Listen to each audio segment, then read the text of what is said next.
Yo, yo, yo. What's up? Do I come through okay this time? Perfectly loud and clear. Sweet. It would be weird to have no audio issues.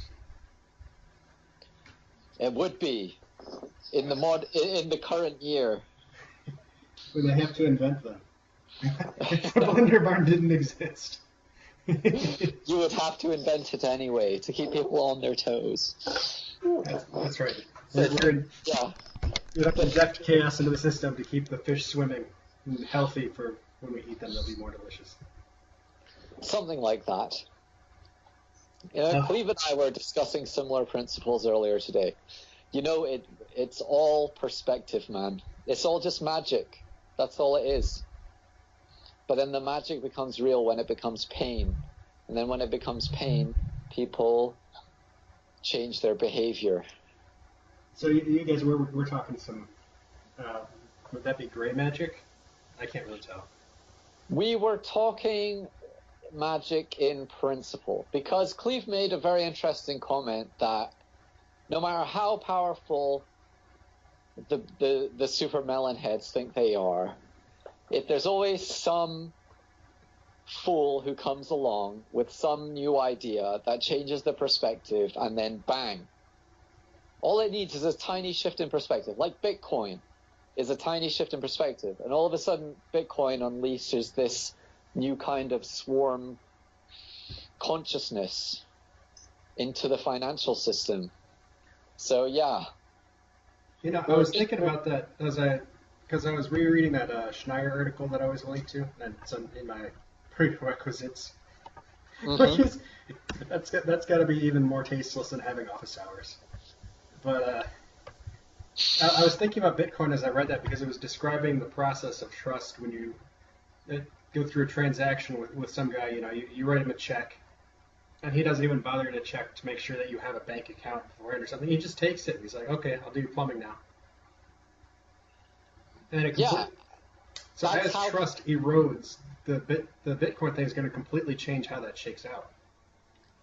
It is. And it just nullifies the effect of a lot of psychological warfare, like fake news. All this sort of unidirectional, centralized information systems, it just nullifies the power of them, because people can all of a sudden opt out.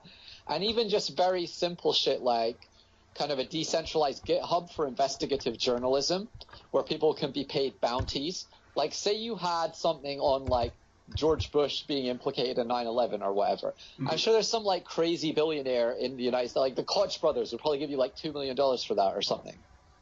Like the Koch brothers? Yeah, or just, because there's actual oligarchs, like there's actually members of the 150 people who rule the world, mm-hmm. who are still like okay, and they'd still pay like a lot of money for people exposing like ridiculously egregious shit that is just goes against humanity, basically. So you're starting to create new markets that like nullify a lot of this black magic, that actually allow people the power to kind of peer behind the curtain a bit. Or if one crazy bastard in the audience decides to make a run for the stage, then other crazy bastards in the audience can like give him money, like, oh, go for it, mate, cheer him on. And then that suddenly changes the dynamics of the magic show.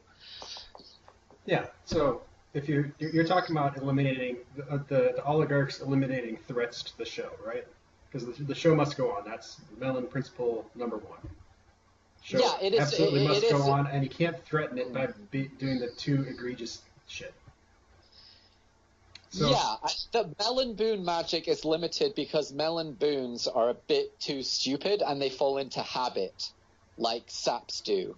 So they end up being kind of like shitty show magicians, as opposed to like proper wizards. They like when they fall into habit and it gets a bit too easy for them, they become a bit like Paul Daniels or like the kind of magician at the circus, and they just go through a routine that they haven't bothered to update or think about from first principles. So I think for the kind of basic bitch people, the fragile black magic is going to get really shattered and obliterated by the artillery of the swarm consciousness, which is good news. This is something to be hopeful for. So would you compare this to the rifles being proliferated in like samurai Japan? Because I'm trying Oh to yes, I'm trying to make sense of like the general observation that. good old Thomas Blake Glover importing the rifles to Japan. Yeah, I'd say it's a longbow moment. I'd say it's a longbow moment, and I'd say it is the Norman Knights heavy cavalry charging the yeoman longbowmen and just getting absolutely destroyed, like 100 yards, like 150 yards from the target, just getting absolutely killed. And it's getting to that stage now where it's a true longbow moment. I like to take it back to the original, having the surname that I do, which I'm not gonna say here, but I am from yeoman stock. We were discussing heritage in the chat before this a bit. I have very interesting heritage, and I definitely am of kind of Middle Ages yeoman longbowman, and that's where we're at right now. My genetic memory's kicking in now. So, would you describe the effect of technology in general, maybe not in general, but we'll say specific technologies which change the game, as enabling prosperity, not because it's like inventing a better mousetrap or a longer wrench or whatever, but because they force the mafia to go kind of like half legit. Like you don't have the mafia in my area doing hits so much as they are just making bigger business deals, by shaking hands and stuff. Yes, it's negotiation. This is business. This is what is so very pure. And I think this is why we've kind of found ourselves in this reality today, because the highest purity is negotiation. Okay. And longbows change the negotiating position. Okay. When you've seen half your heavy cavalry get wiped out 100 yards from the opposing peasants, that makes you, okay, so maybe I need to negotiate with these people. And when you negotiate, the peasants are like, yeah, we want to form guilds, we want to own our own land, and, we might make some longbows for you, but you're going to have to pay for them. And then you find yourself in a new equilibrium. Right, and that, yeah. It becomes a matter of, because the capital expenditure side of war changes when the longbow is invented. You don't have to like raise the horses and pay the smith to put out these ridiculous armor suits. You got. Yes, and also the important thing is the socio-sexual aspect changes. Ooh, do tell. Because you're limited in the number of heavy cavalry you can put out. Even France, with its productive farms, highly skilled labor, you could only put out so much heavy cavalry. So who got to be the heavy cavalry? It was the Normans and the people they appointed and the knights. And then you create this whole socio-sexual hierarchy based upon the production capabilities of your craftsmen. So the longbow then changes the whole socio-sexual dynamic again, because if like 1,000 peasants can beat 1,000 armored knights, landed gentry, then all of a sudden, you're kind of like breaking down the whole facade of the hierarchy again, which then has its own kind of. Okay, so flattening out the capability for violence distribution, we'll call it. That actually needs to have a term for it, by the way. Also flattens out the socio-sexual, what I'm calling the I don't even know how to pronounce either word. Is it Gini or Gini coefficient? I wouldn't know. I'm not so up on the jargon of the stuff. Well, that one's all Pareto principle. Pareto. He was Italian. I'm sure it's Pareto. But hang on, I'll see how this one's pronounced. And then the vagina coefficient, which that's your distribution of sexual success. Yes, all of a sudden it becomes, if you're a female, you're looking at the guy who can shoot a longbow and you're thinking, well, he's a viable mate and he's probably less hard work than living in a castle with all these servants and having to abide by, you can actually lead an easier life and still reproduce successfully. So I don't think she's looking at the longbowman as preferable to the knight in armor, do you? Well, I think if you were looking at an Aspie girl, then maybe. So she might be a little more amenable to living in the tree stump. Well, it's not living in a tree. Well, it's not living in a tree stump again, because your longbowmen were they weren't knights, but they were seen as sort of yeomen. That's where the term comes from. It's sort of like a gentleman. It's like the knights wouldn't fuck with you because they knew that if they did, then there would be trouble. So yeah, at least they know that they can't fuck around too much, or else they'll get a reaction. Because if you have the yeoman squaring off against the knights, then the yeomen are going to win. Yeah. So there comes a mutual respect thing, and then the yeoman can accumulate property. So then they can become businessmen, and then all of a sudden you have quite wealthy yeomen who they're not knights, but they have land, and they're living quite an easy sort of hobbit life.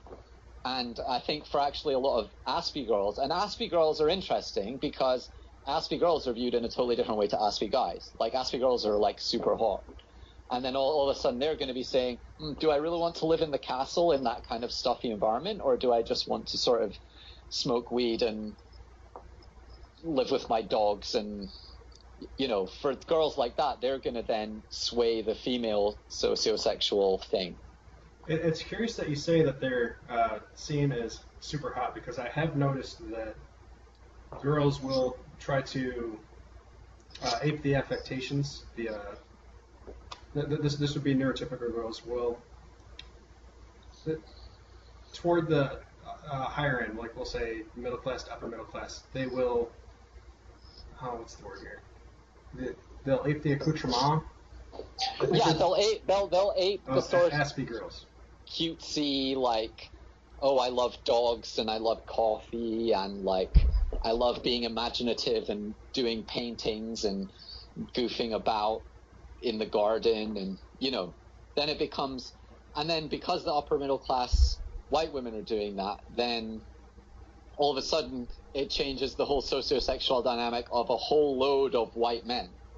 I suspect that affectation of the higher tier women is probably due to, it's a sort of emotional signaling, right? It's showing off how not just unpretentious a person is, but she's trying to show that she would be good wife material, kind of. What's the word for this? You want a girl who's hot, first of all, and then empathetic. It's not quite the word I'm going for, but loyal. A caregiver. Yeah, loyal's the right word. Loyal's exactly right. Because men looking at women, they want loyal. They want, and especially a melon guy wants a wife who he can speak to about very honestly and get honest feedback, and then that is a huge benefit if you can get that. Absolutely, it's a killer. So imagine having a confidant in your home. How crazy would that be? Wow. They say behind every great man is a good woman, right? That would be yes. Which, one of those things that's probably necessary but not sufficient condition. But that would be a huge, huge benefit. Yes, it's a multi-million-dollar asset. If we just want to talk about it in business terms, purely negotiating terms. So you can. Let's reduce everything we talk about to Bitcoin futurities. Yeah, let's do that.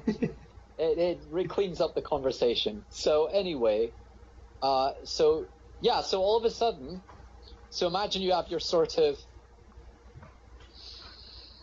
So I'd imagine longbows gave rise to a sort of a new class of people who might have some kind of vague, a bit like me, I guess, vague aristocratic heritage, but not enough to be able to claim landed rights by birthright.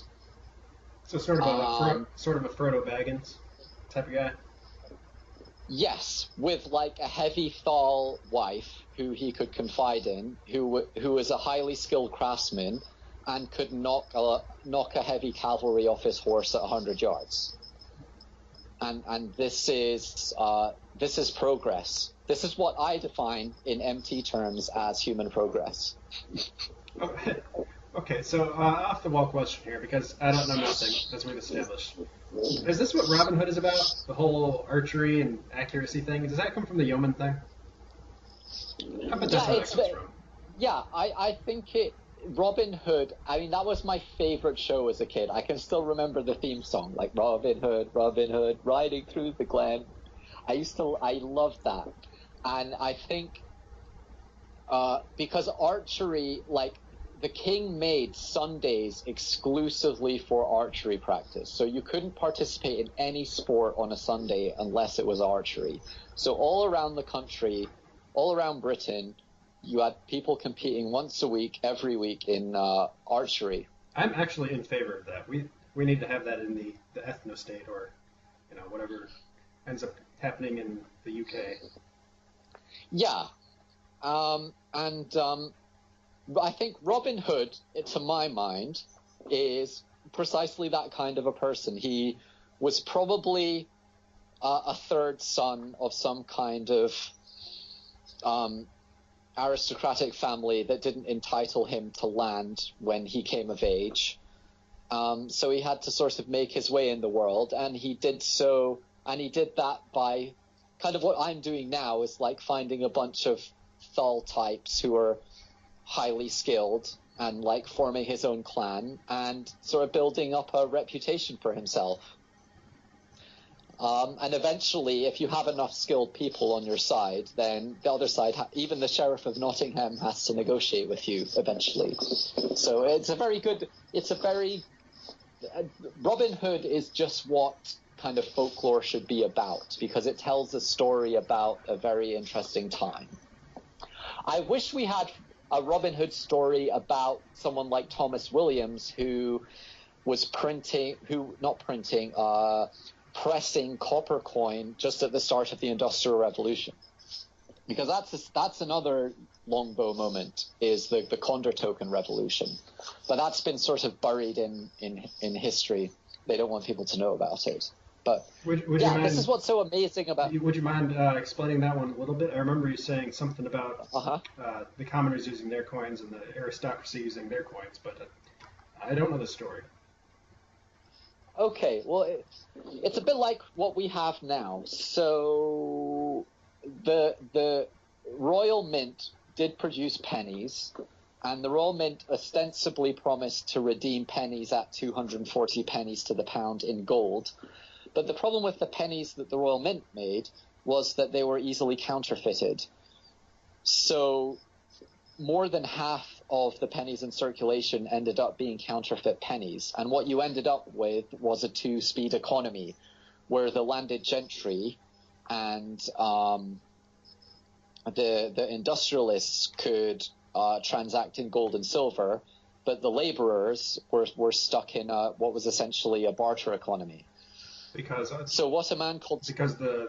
coins that they were supposed to use were inflating so rapidly, they were losing all their wealth. Is that what I'm getting at? Yes. The Royal Mint in practice did not redeem pennies for gold, and what ended up happening was that the pennies could only be spent in taverns.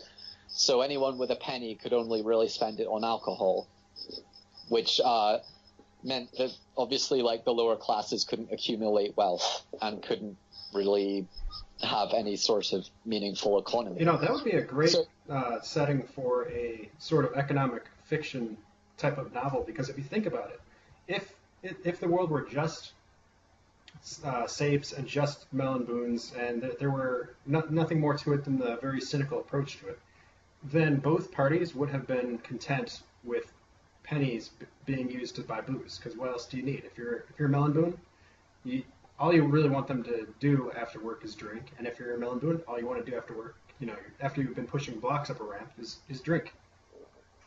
Mm-hmm. So if there were nothing more to life, then that situation would remain stable. Yeah, and I'd imagine in the pyramid cities, you would probably have had some kind of similar system.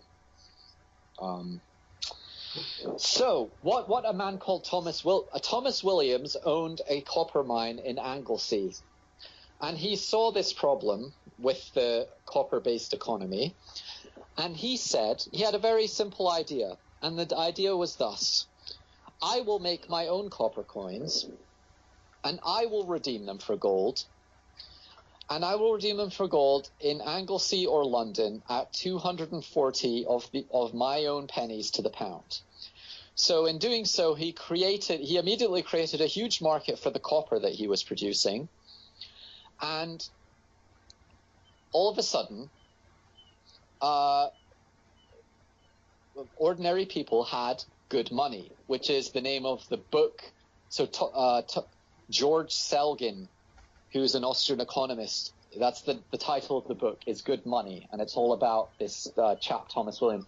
And that gave rise to, there were different kinds of Condor tokens all over the UK shortly after, and they sort of became like stamps, and people would collect them.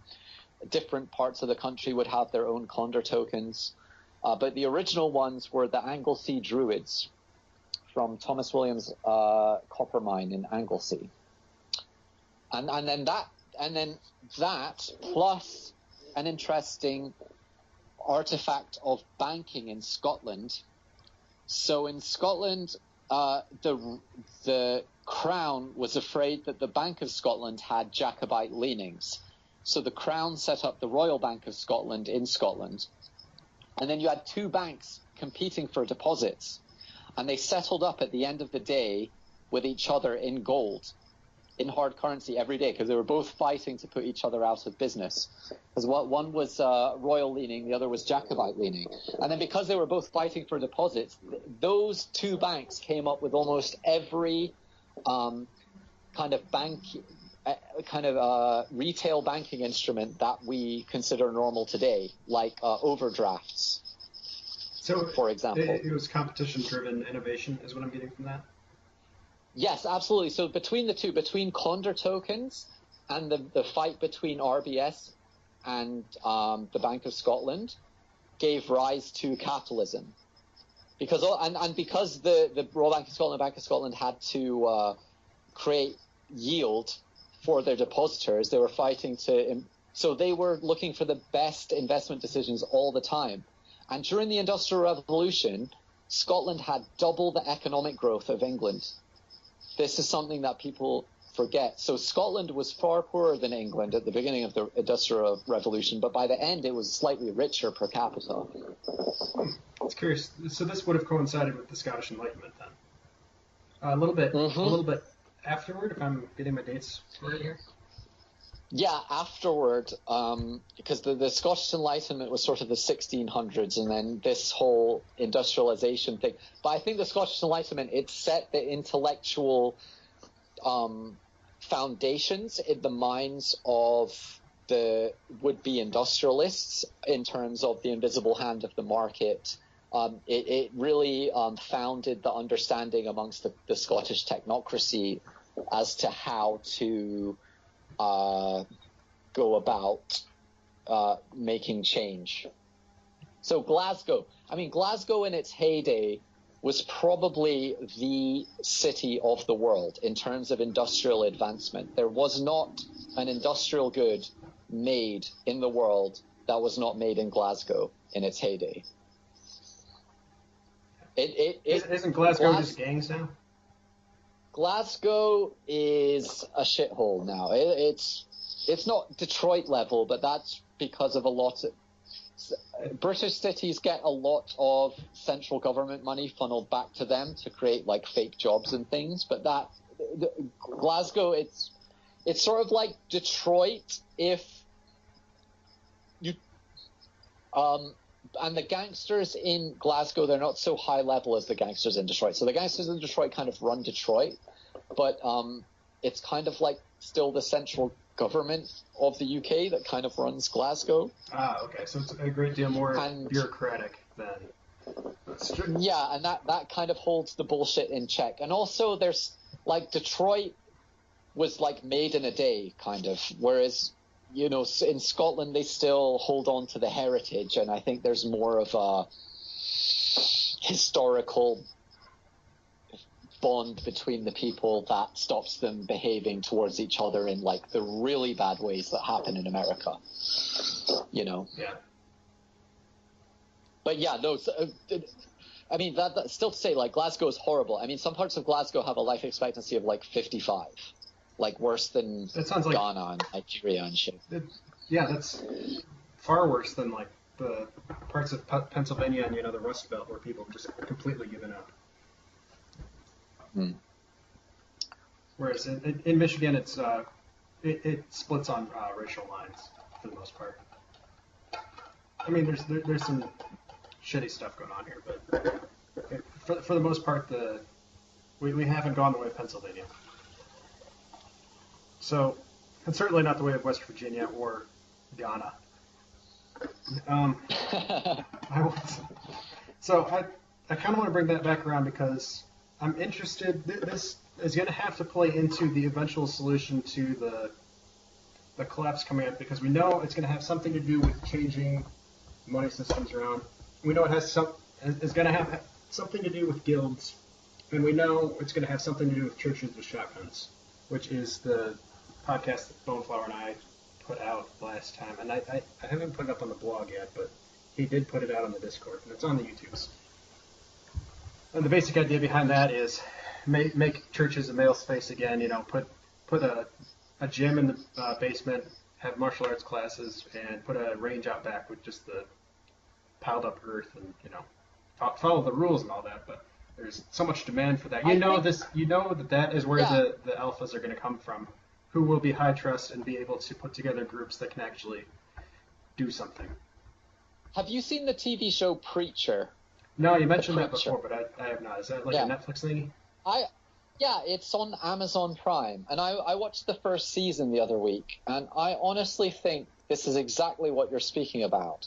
It's sort of the TV show revolves around a chap who I'd say some sort of Al Mellon, Big Eye Mellon hybrid, and his father is a preacher, and he sort of sees all the difficult things his father has to deal with as a preacher, and he sort of rejects it all and thinks people are stupid, and I'm just going to live a life of crime and fuck everyone kind of thing.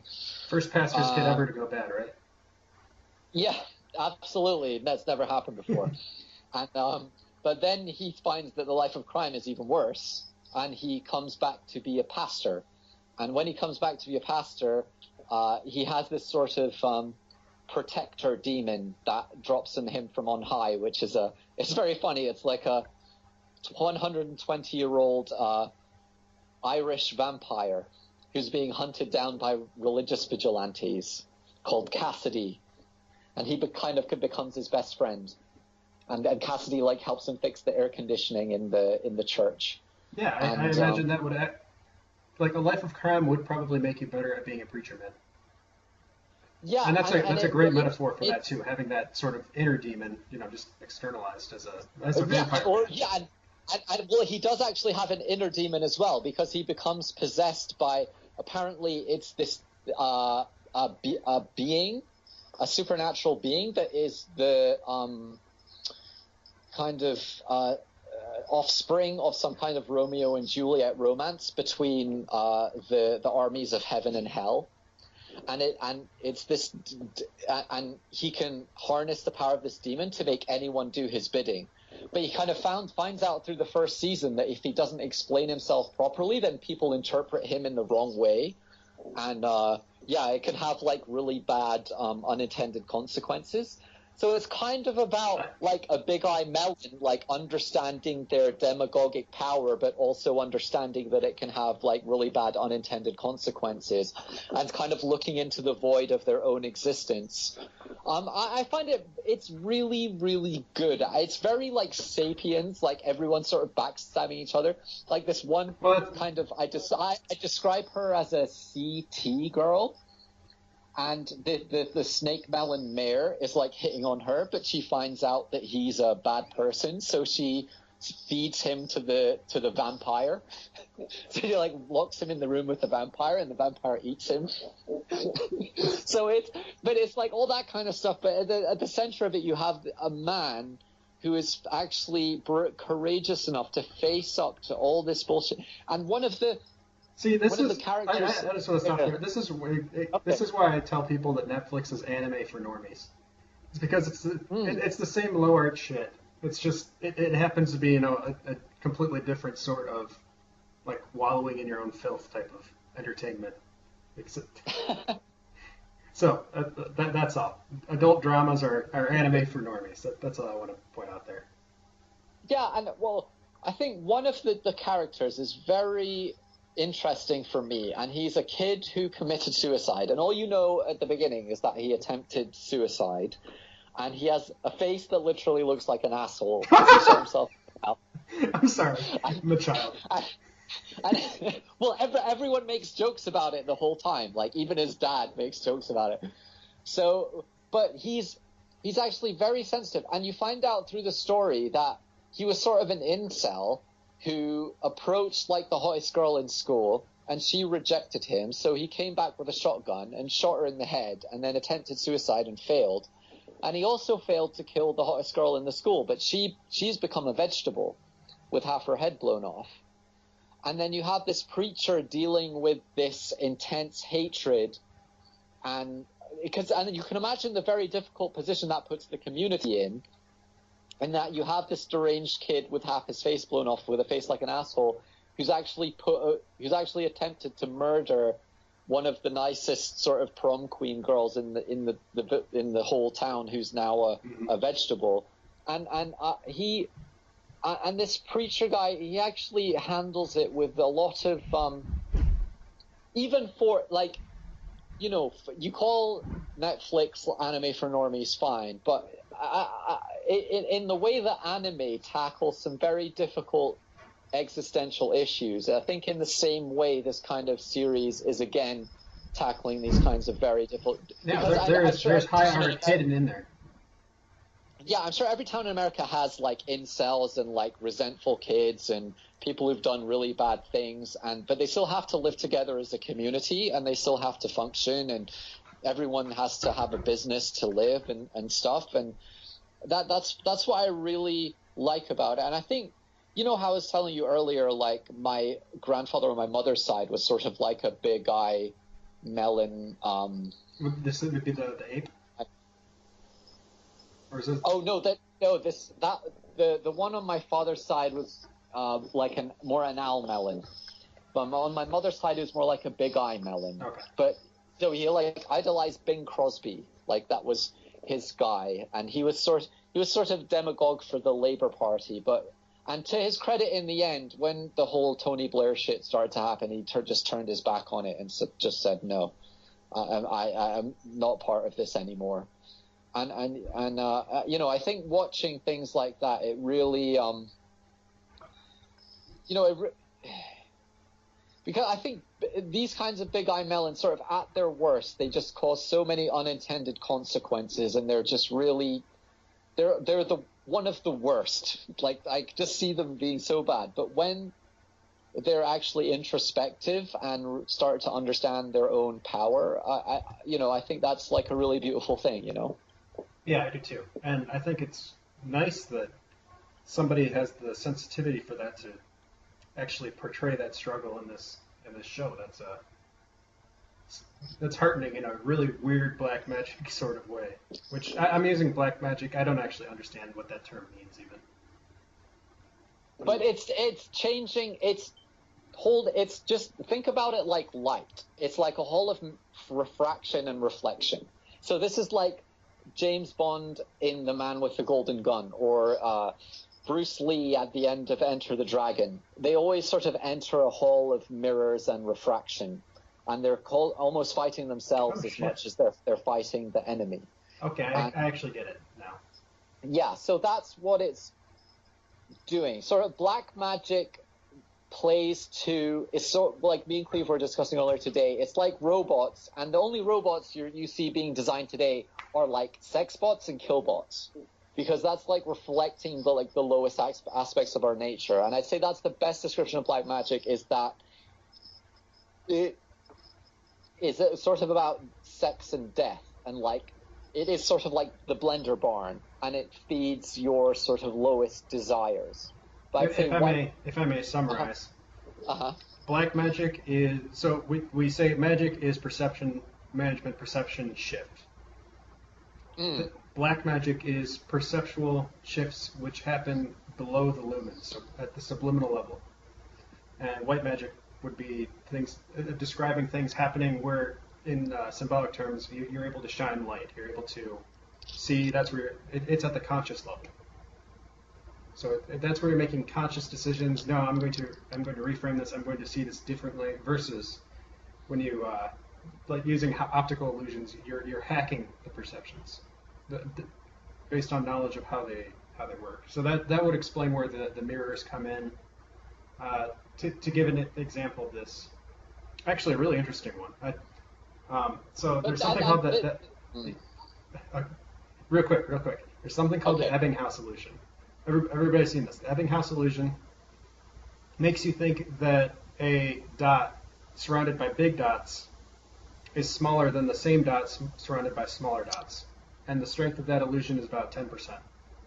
So that if you make the big dot 10% smaller, they look the same again. Everybody's seen this, so hopefully they're tracking. I didn't explain that very well. But that illusion is changed. Put it in the video. Put it in the video at this point. Okay. So people know.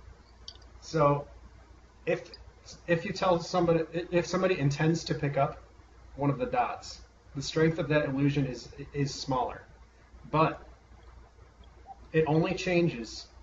Like you can ask somebody which of the dots is bigger, based on, and you can make them bigger or smaller as you're varying the experiment. If the person is intending to pick up the bigger one, then the illusion is diminished by about 5%, so it's about half.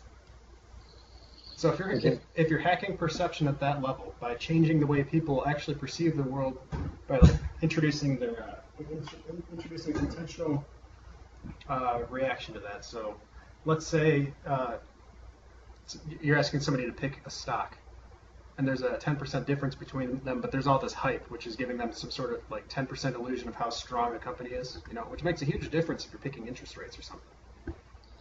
Then merely by thinking about making people think about it in terms of actually doing something with that information, it will change their perception, like legit change it. The actual perception of which thing is bigger is different at that point. So that would be an example of black magic, as I'm understanding it. Is using that sort of I would say yes, and I'd like to add to that as well in terms of the preacher has this power of like force of will, where he can just flat out impose his will on others, and I think there's something that speaks to this kind of IQ divide, or this perception divide between the Overwatch and the plebeians. That is the power of understanding psychology. Is what that is, right? Yeah. So it's also about his internal struggle with his own understanding of, he can literally just say things and they will be true because people will just follow what he says because he's a Big Eye Melon. And I think this is the unique power of Big Eye Melons that should never be overlooked, is that even more so than snake melons and alchemists and technocrats, especially technocrats, is that Big Eye Melons can literally just say shit to a group of people and they will just go with it. And that's an especially powerful kind of magic. There is a great example of that in On the Waterfront, where the Big Eye Melon, the preacher man, the Irish preacher man, makes a speech. He makes two different speeches. The first time is in the church, where he's telling everybody, this can't go on. You can't live like this. All it takes is just one person to speak up. And then, nobody says nothing. They end up getting run out by a bunch of dockhands been hired by the mafia boss. What's his name? The union boss, Johnny Friendly. Mm-hmm. So they all end up getting run out of there, and then one of them gets the tar beaten out of him. So he finally agrees to rat out the mafia boss. So he does. So that guy turns into he turns on the union. Then later on, that guy gets murdered in the middle of his job. They dump a bunch of cargo on him, and the preacher man makes another speech right there. Says this was a crucifixion. This was a murder, and that is what breaks the union eventually. Like the way the movie's played out is just ingenious, but it's a beautiful demonstration of what you're talking about, where just by pointing at it and naming, it's like, look, this guy was standing up for you, and they killed him. That's exactly what this is. And so just by calling it a crucifixion and a sacrifice, he ends up turning the neurotic character, Marlon Brando, and then he ends up opening up to the journalists and turning in Johnny Friendly and his gang in the courtroom. That was also based in part on his underlying resentment, which was a big part of turning neurotics in an old system. But I'm starting to ramp here. It's a good movie for studying political realignments. In fact, I think that's the point of that movie. Yeah, I totally agree, and I think that because for all your blog does, it actually probably the party at least caters to is the Big Eye Melons, and I think Preacher is totally catering to the Big Eye Melons. It's catering to the guys who are working in kind of your job, but one level above you, who are looking around saying this is bullshit. They don't, but they don't have the focus to actually sit and look at what is going on and unpick it. They just know it's bullshit, and they know they need to do their own thing. And I think if that's what they want to do, going and being the preacher man on the hill in the meditation gun range gym church is probably the best option for them. And that's they will magnetize many people, many powerful protector kind of demons, deities, what have you, if they choose to take that path. But I think it's probably the only kind of path. It's probably the best because it still suits their desire to be like alpha, like very like classically alpha. Right. We're talking the silverback gorilla type of alpha. Yeah. But still keeping the good karma and being their own man, and for God forgiving them for what they do wrong, because they're going to do a lot of things wrong, and there's going to be a lot that goes wrong in what they do because they don't have that kind of technocratic detail like someone like me. Like they haven't sat and read like 18th century economics for a year. That's not their style. That is my style. But if you just want to go out and be the silverback gorilla, then you could do a lot worse than being big like the guy from the Preacher TV series. Yeah, and that's sort of the niche that they fall into most naturally anyway, so I don't really see anything wrong with that, except that it tends... the Overwatch theory is fairly cynical. It tends to run on vice. But this is one of those situations... No, not situation, that's not quite right. This is one of those things where I think God can use your bad traits for good, and this is a sort of you don't want to take that idea too far, because you can justify all kinds of things.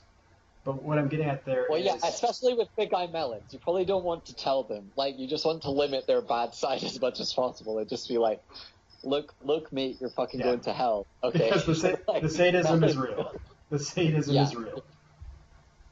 So you don't want to tell somebody with that sadistic bent to, like, God is going to use that for good, because then you have the Inquisition and the torture chambers and the really inventive ways of hurting people. Mm. You know, because it's for the greater good, or it's for purity, or what have you.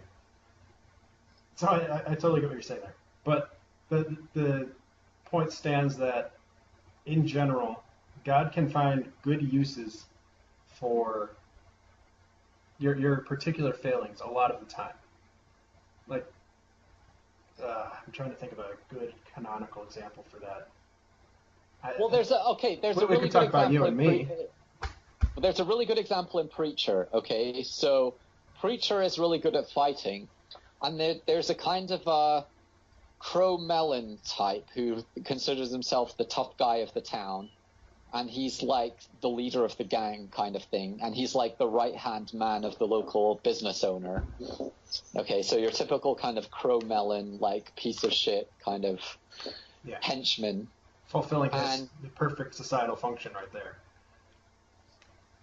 Yeah, so the son of this kid comes to the preacher and says, oh, my dad is beating on my mum. Can you please do something about it? And preacher says, well, if I do something about it, it's probably going to go into a death spiral of retribution. So is that kind of really what you want? And then it turns out that the wife and the husband actually have some kind of like sadomasochistic sexual relationship too, which makes it even more complicated, but more realistic too, so that's fine.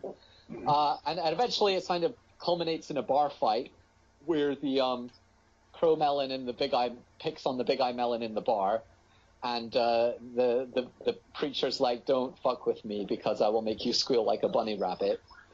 And Crow Melon's like, nah, man. And then he punches him in the face, tries to beat him up. And then obviously Preacher beats the shit out of everyone. And then as the pièce de résistance, just as the police arrive, breaks the Crow Melon's arm, at which point, and the bone's sticking out of his arm, and at which point he kind of squeals like a bunny. But that's the beginning of their friendship too. What? Which is the funny thing. Because, but that's how the thing works.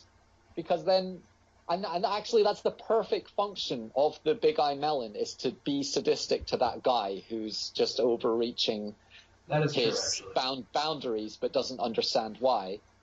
And yeah, eventually Crow Melon guy kind of loses his faith in the business owner and turns more towards the church, and that's what it's about.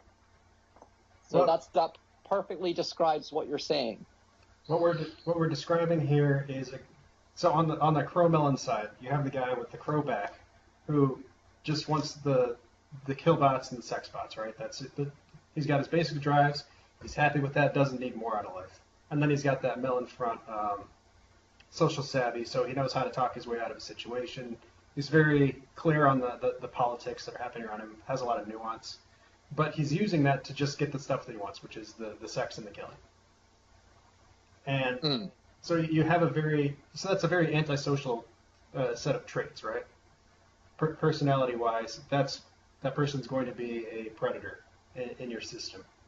And what we're basically talking about here is the Big Eye Melon acting as a demagogue on behalf of his community, teaching the CM that antisocial behavior is not going to get him what he wants. He's going to get hurt for it, and teaching him long-term faking, basically. Teaching him group focus with punishment, with fear, which is effectively the point of having a government. Yes. And then Crow Melon guy becomes a predator on behalf of God. He becomes a servant of God, some kind of palace guard, which is perfect. Yeah, Great. Put him in the SEALs. He gets to do the same stuff as he always wanted to, except now he's doing it for America. Yeah, and doing it under some like very badass Al Melon MT kind of person who gives him very strict orders and probably kicks fuck out of him behind the mess hall if he steps out of line. Perfect. That's the perfect place for these people. So I suppose the solution for the whole thing that we got going on right now, right? The complete societal breakdown of trust, which will end will end horribly, and we have to prepare for it. But with all of this advanced social machinery breaking down around us, we're building more. Okay, I'm going to interrupt you now right. for this is a party political broadcast right now.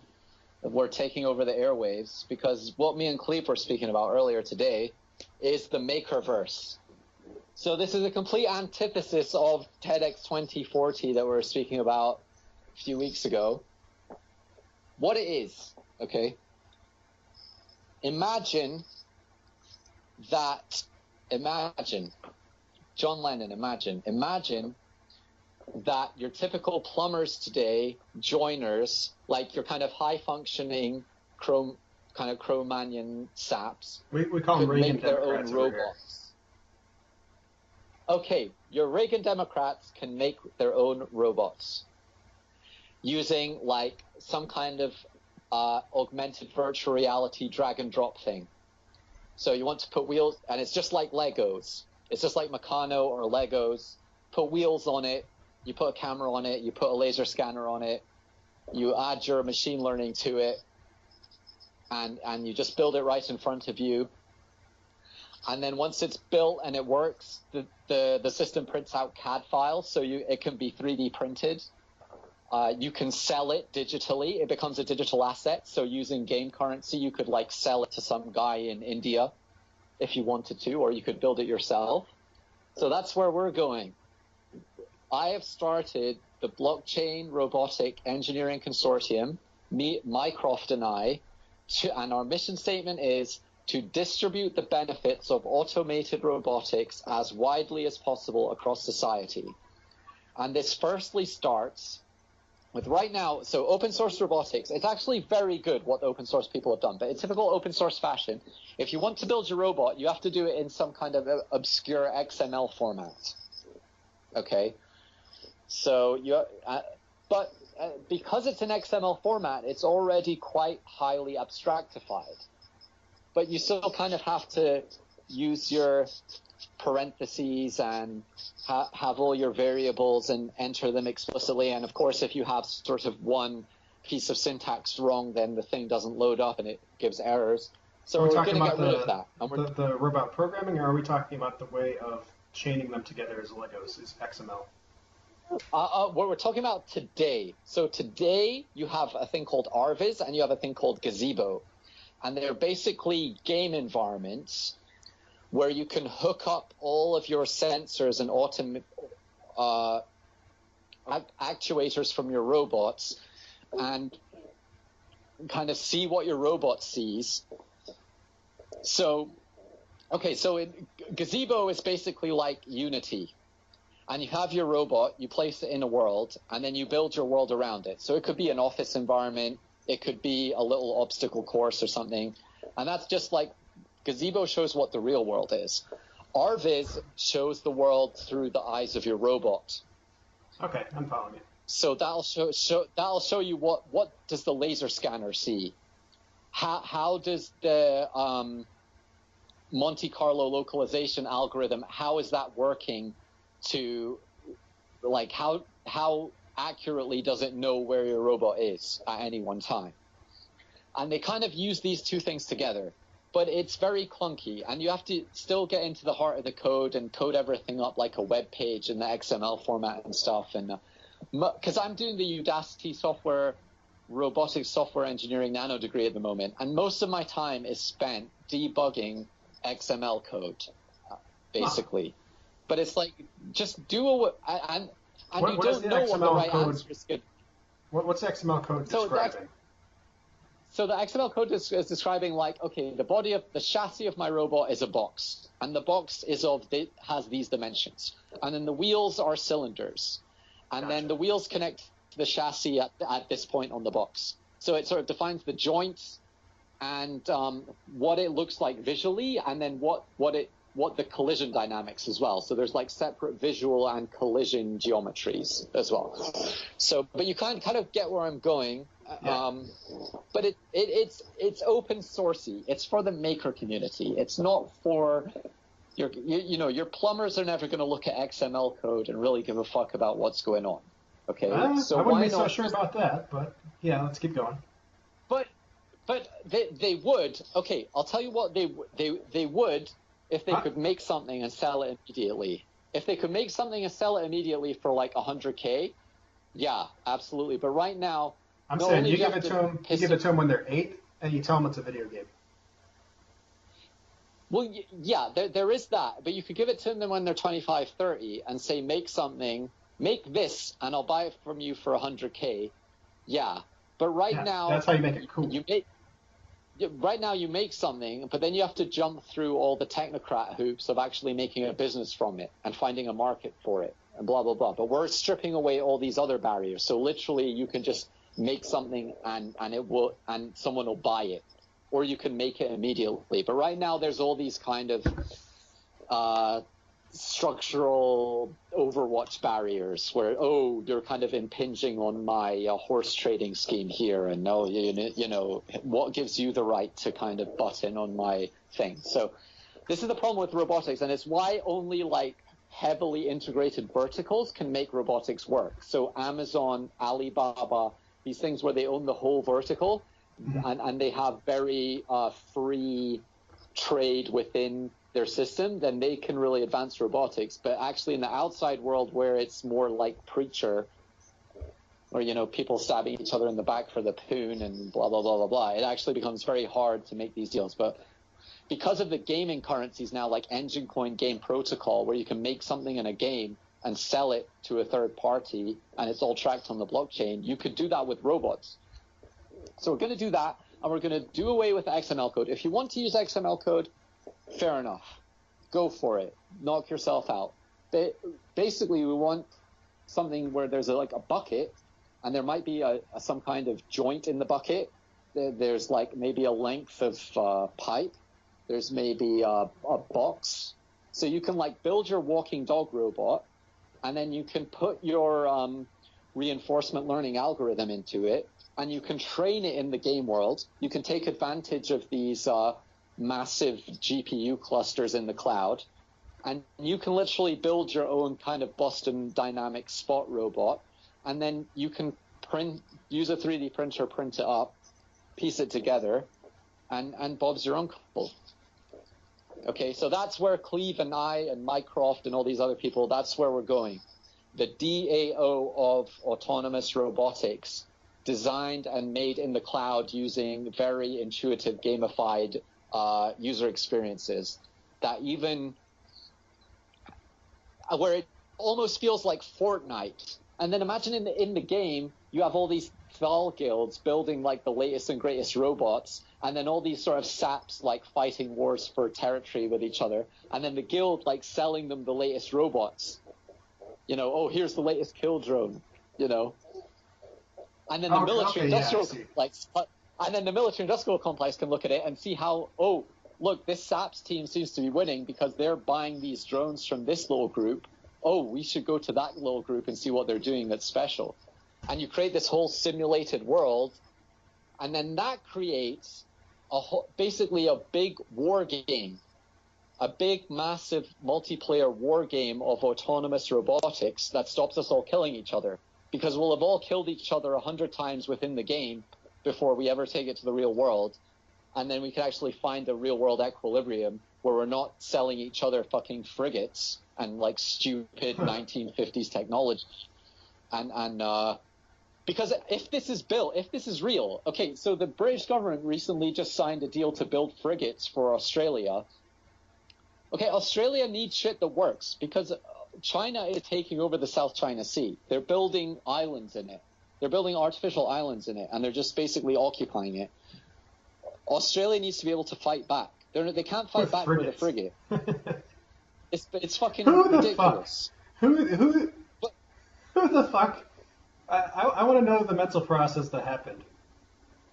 Yeah, I was all over. I hope that's just corruption. Dr. Liam Fox, who is our defense minister, posted on LinkedIn saying, "Oh, this is a great idea. that we're selling frigates. We're building frigates for Australia, and this shows how brilliant UK PLC is. And I was like, who the fuck are we fighting? The USSR, Nazi Germany.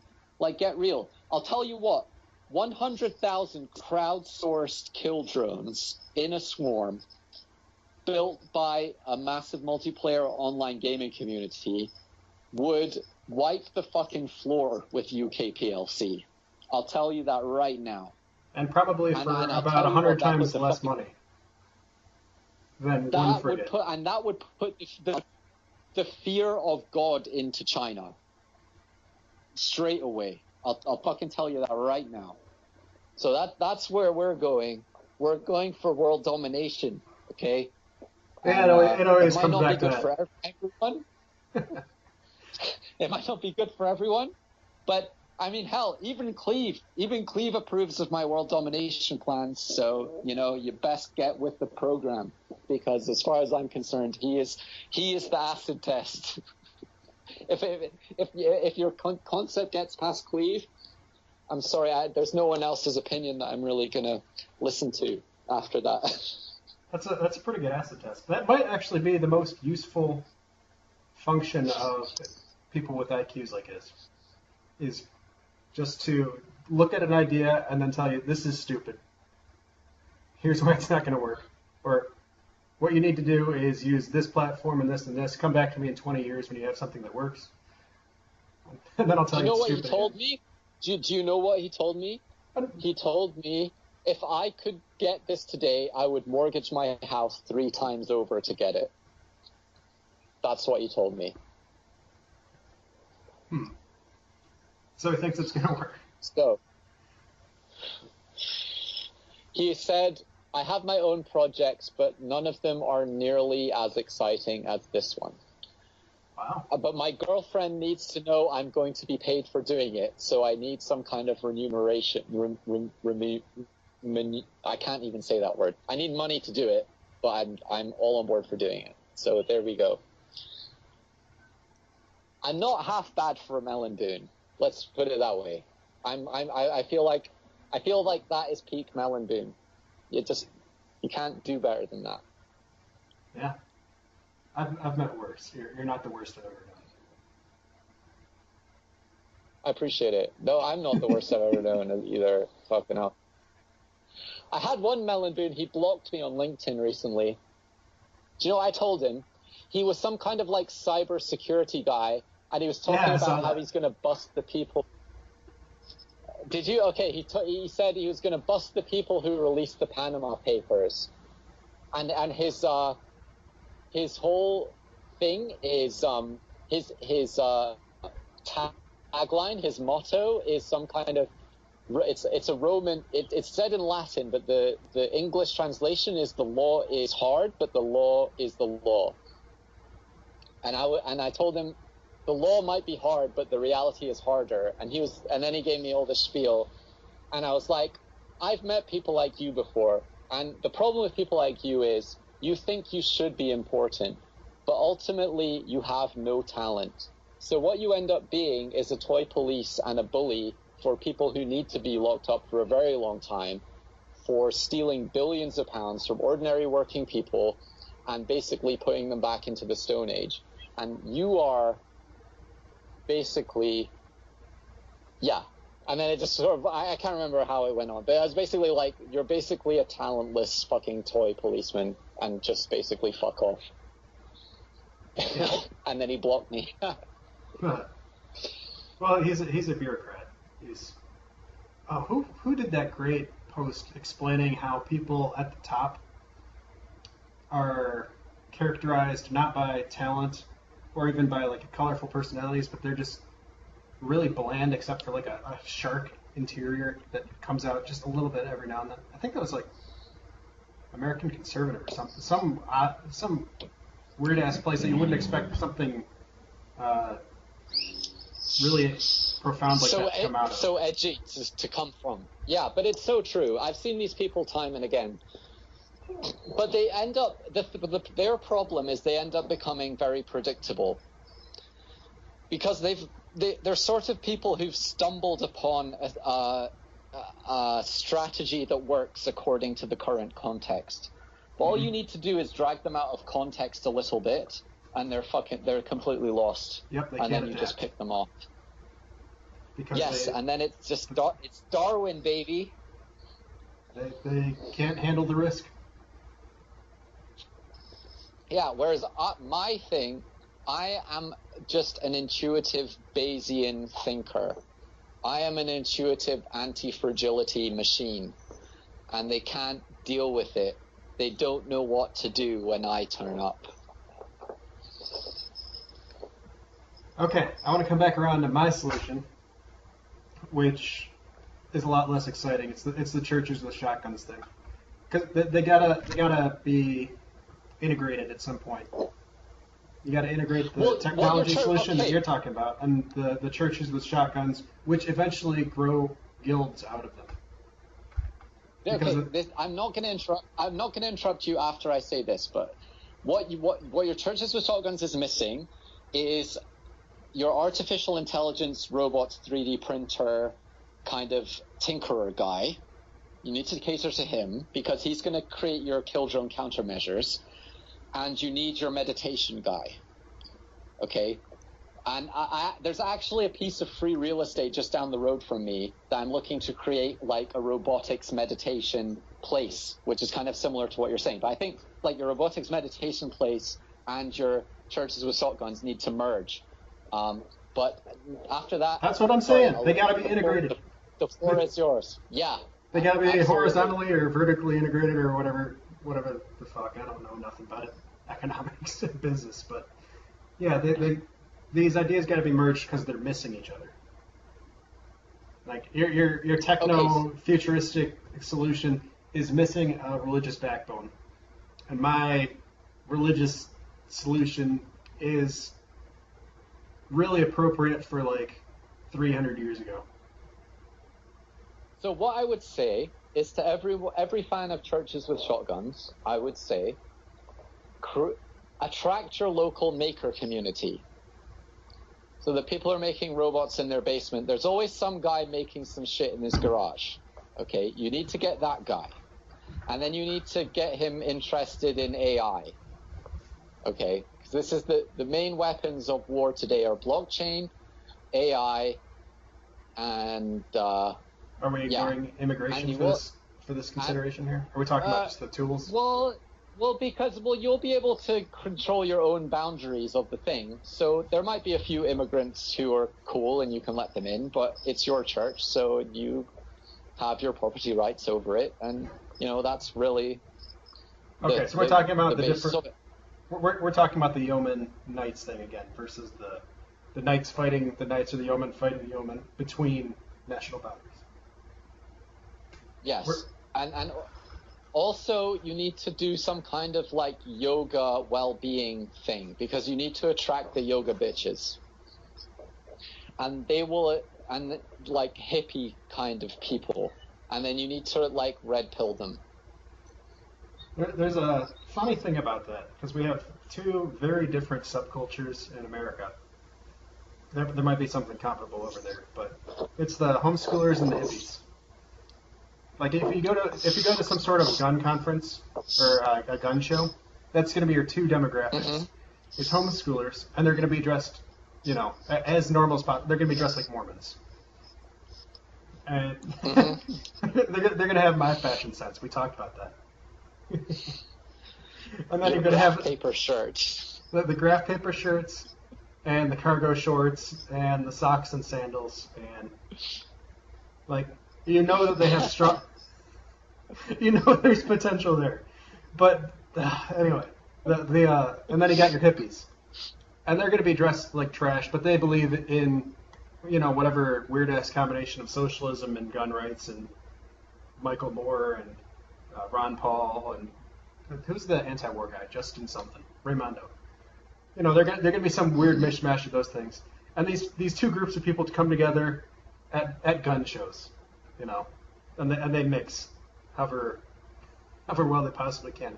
It's just this really weird thing where you have, it's like there's a gene that only shows up in these two completely different demographics, which then creates the gun culture in America. It's bizarre, and I think it's the same thing as what we're talking about. Yes, it is. It is. Because you could classify the maker types as the homeschoolers and the kind of yoga bitches as the hippies. Oh, I was going to So go the yeah, other way with there's it. definitely. Okay, well, I'm going the other way. Because the homeschoolers are very industrious types, very very useful, but tend not to be high in openness. Okay, Yeah, so so they're going to the be makers, right? you're going to have some high openness ones just because otherwise they wouldn't be homeschoolers, right? But that's more it's more Yeah. just an intelligence thing when it comes to homeschooling. It's a strong Yeah, so selection for that. homeschoolers are the makers, right? They're the people Yeah. who kind of make the robot arms in their garage. And then Yeah. the hippies are the people who wake up at 6 a.m. to do yoga on the beach, kind of people. Yeah, so we are saying the same thing. Yeah, and they are. Oh, so what are the hippies good for again? Why do we need them? I can't remember. Something Because meditation they are rooms. more, well, I think meditation is important in that you need people who can deeply introspect. Because you'll need these people when you have like irreconcilable differences. Oh, okay. I'm following you. So to avoid the purity spiraling, And and to avoid the yeah, to make difficult decisions of priority. So what you're talking about is yes, having the and hippie CEO kind of. well, I'd say, because it's interesting, because I'd say the hippie women are more like superficial, and they want to sort of take their like hot body Instagram photos in front of the rising sun on the beach. But then the male equivalent of that is like very like deep and introspective and into like Zen and So I'd say on the female side you need it for the kind of superficiality and social status signaling. But on the male side you need it for the like kind of technocratic decisions, like MT kind of decisions, where the demagogue is kind of at a losses to choose what to do. Okay. So introspection is the role that's being filled there. Gotcha.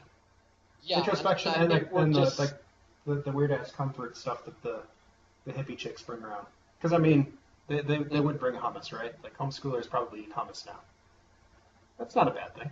Yeah, and then but see, this is the wonderful thing about there's a Tibetan Buddhist temple that I attend in Scotland, and yeah, it basically works like just how it's probably a good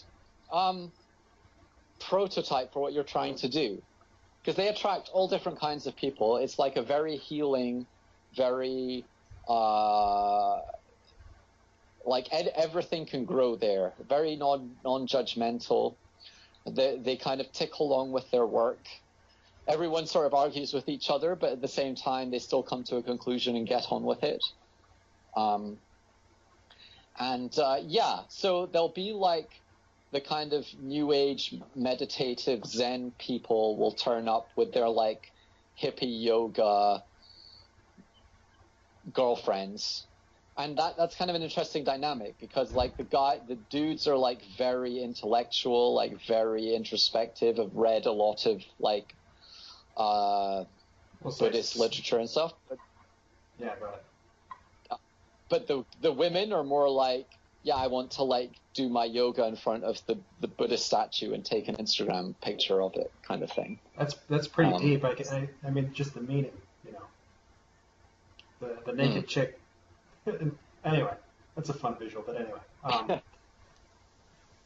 so I want to get confrontational playfully for a minute, but it's also serious because there is I want to get into the potential irreconcilable conflicts. For example, healing crystals. I'm not saying you can't have them.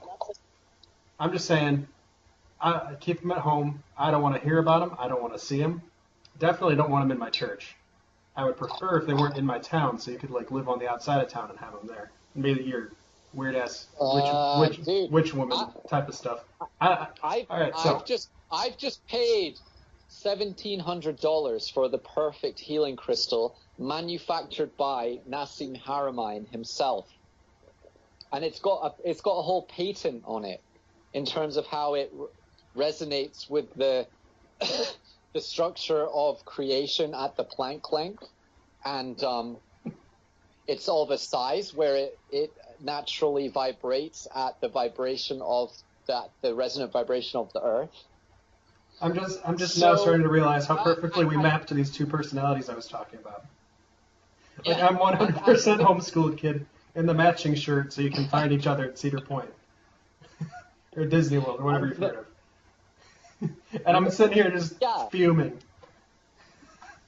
And Nikola Tesla called crystals like something like the basis of all creation.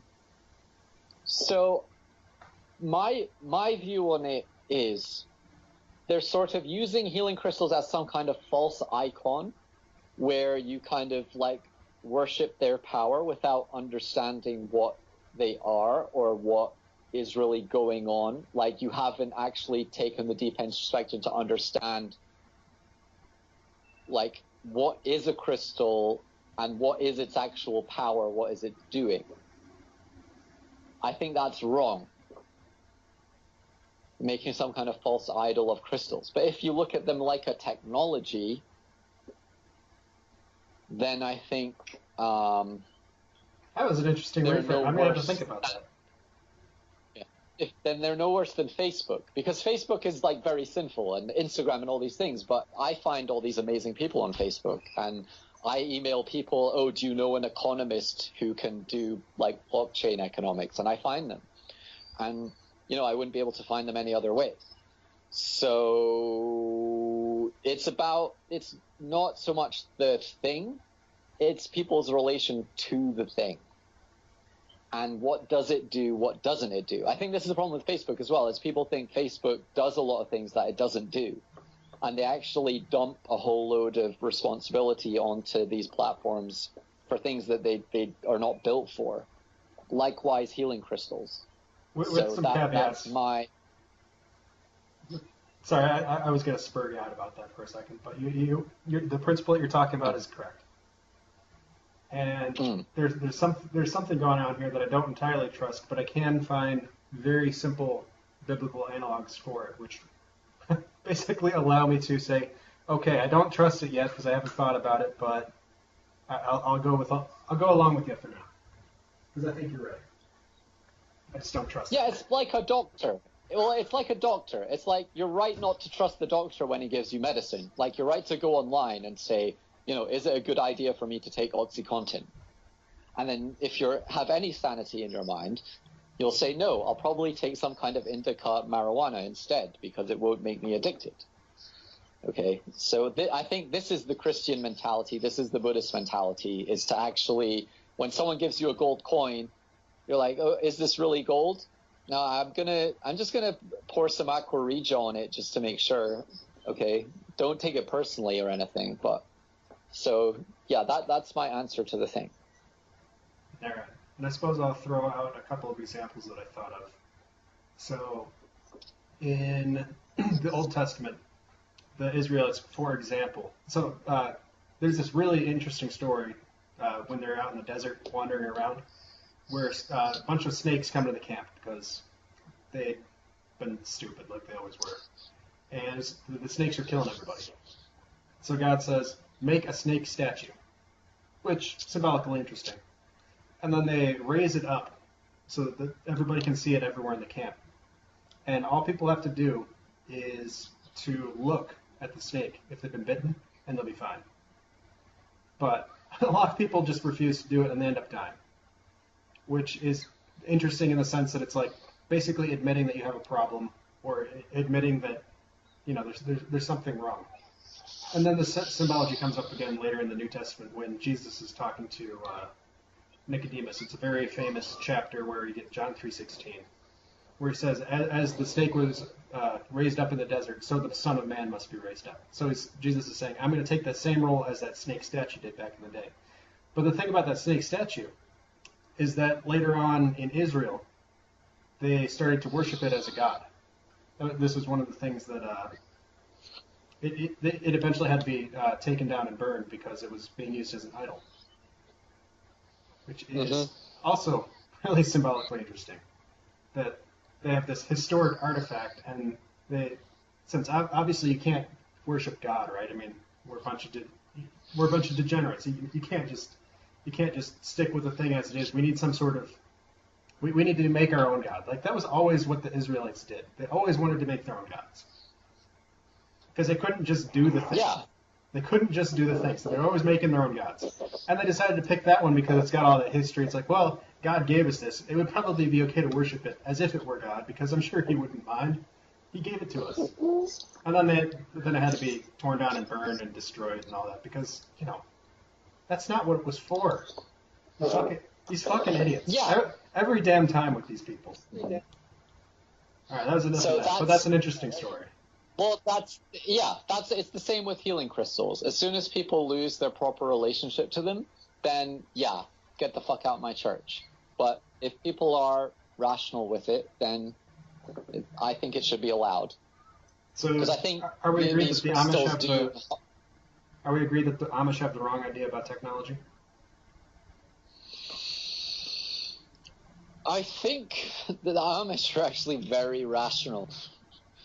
Oh. Because what ends up happening, it's like Max Stirner. I think Max Stirner sums it up well. The people end up idolizing the latest thing all the time. Due to this kind of mimetic rivalry. And this is what our technology has reduced to, is a kind of mimetic rivalry on platforms that don't really do what they're supposed to do. Like LinkedIn doesn't really deal with hard technical competency very well. That's been my bugbear for like 5 years now. Another thing that has to get solved in an integrated process, or else this thing isn't going to work, is the credentials problem. So if you're going to do technology, you have to relate to technology in a rational way, and you kind of have to be like, okay, is this enabling me or is this consuming me? And should I just bend the knee to it? Well, you should never bend the knee to it. You should always question it and make sure that it's right for you. And I think 99% of people, they just bend the knee to it. And they're just like, oh, wow, Facebook, oh, wow, it's magic. Now, historically, this isn't 100% the wrong way to go about things, because the civilizations that prosper and continue are the ones that adopt the technology, which makes them, smaller and weaker, but they also have the increased cortical,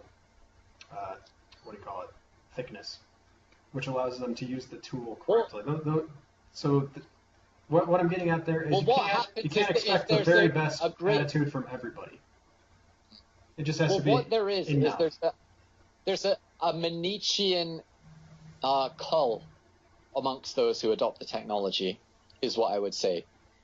Is that 95% of people who have adopted Facebook, their genes won't survive to what it will actually become. Because the thing has to evolve to survive. But people just take it at face value and accept it. This is Jaron Lanier's whole thing. Whereas the Amish are just like, fuck it all, we don't care, we're just going to stick with our cards come what may. And they probably, as a group, have better survival statistics on average than... Oh, goodness, yes. But the people who do adopt the technology, the ones who come out the other side, they're incredibly powerful. But what you never see is the massive pile of skulls of the great cull of the people who worshipped it as a false idol and fell into the bottomless pit. All right, so I think I understood what you were saying when you called them rational, but I want to sort of explicate the implicit here by saying the Amish don't defend themselves, right? They parasite off of the national defense of a larger culture within which they exist and have their, we'll say, idyllic lifestyle. But if they had to defend themselves, they would. If the Indians were coming and pillaging and raping, I think you'd find that they'd suddenly pick up their shotguns and start fighting back. But let's talk more realistically. The Indians aren't coming, but the Chinese definitely are. So now that the Chinese have bought and own all the companies around them, and have decided, well, why do we need these useless people taking up this real estate that we could import Chinese laborers onto and fill up our factories? Why do we need the Amish people here? We're gonna exterminate. So how did the Amish fight the Chinese? At that point, you'd actually find them very difficult people to deal with, because they'd fight a Boer war against you, of like a guerrilla war of attrition, and you probably find that the Chinese would end up having to negotiate with them in the end. That's their true tactic, because we're of the Facebook generation and we're all into the technology and the economics and blah blah blah. We're on the front lines of the current war. What the Amish do is they say, well, we're not interested in fighting on the front lines, but if you fucking come on our doorstep, we'll fucking obliterate you. And for every one of us that dies, 100 of you will die.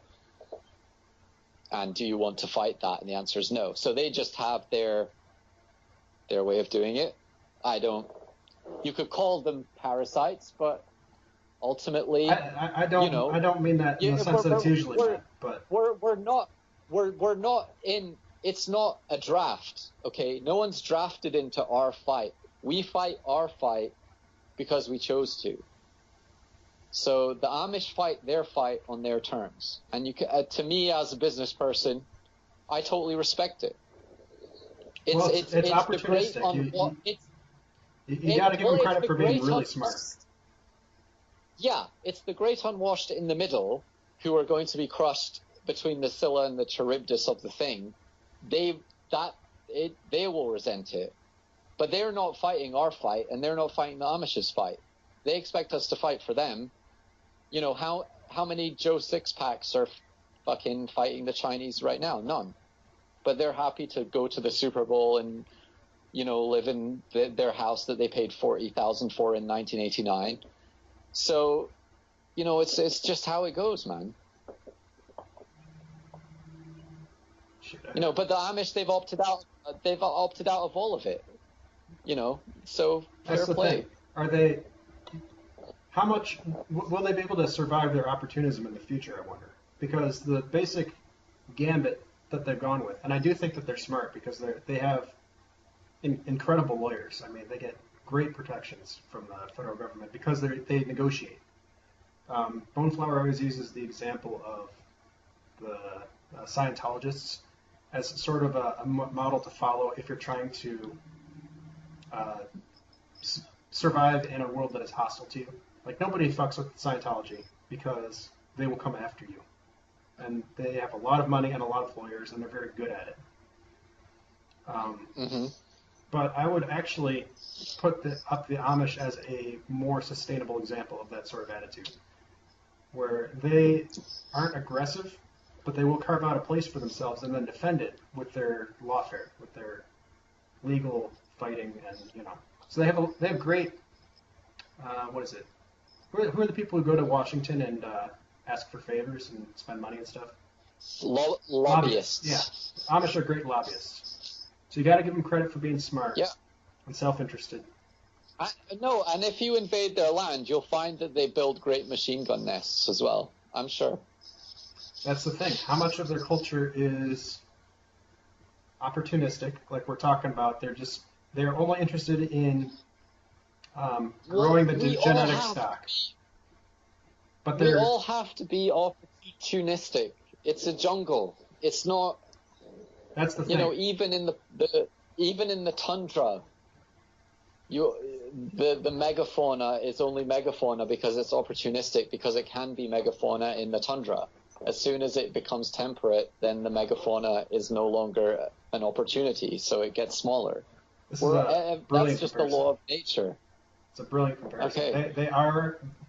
I'm wondering if they are the species of ants that can only survive on the particular tree.